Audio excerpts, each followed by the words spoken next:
शेख अहमद अज़्ज़ुबैदी से। आप सूरिया शाम से ताल्लुक रखते हैं। इमाम आज़म अबू हनीफा रहमतुल्लाह अलैह की औलाद में से हैं और इनके वालिद गिरामी अबू हनीफा सगीर छोटे इमाम अबू हनीफा के लकब से मुलक्कब थे। तशरीफ ला रहे हैं शेख अहमद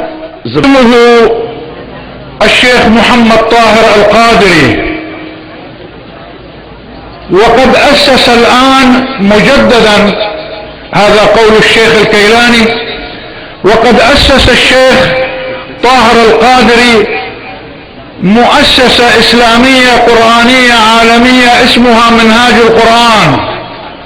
فتعال ندعو للشيخ محمد طاهر القادري ولمنهاج القرآن بالتوفيق.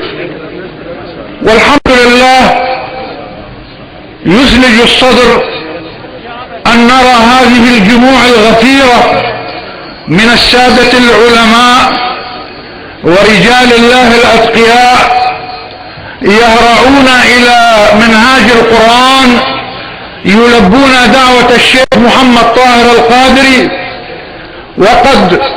وقد انتشر وشاع اسم منهاج القرآن في الآفاق في آسيا وأفريقيا وأوروبا وفي المشرق والمغرب، فهذه نعمة كبرى من الله سبحانه وتعالى.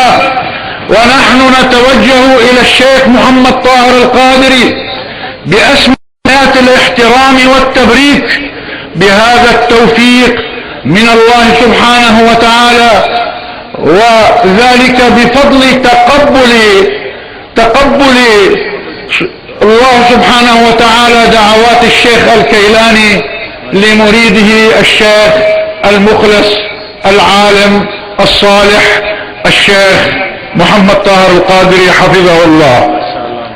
نرجو من الله سبحانه وتعالى أن يوفق المسلمين لما فيه عزة الإسلام وملة الإسلام والأمة المحمدية، إنه على ما يشاء قدير وبالإجابة جدير.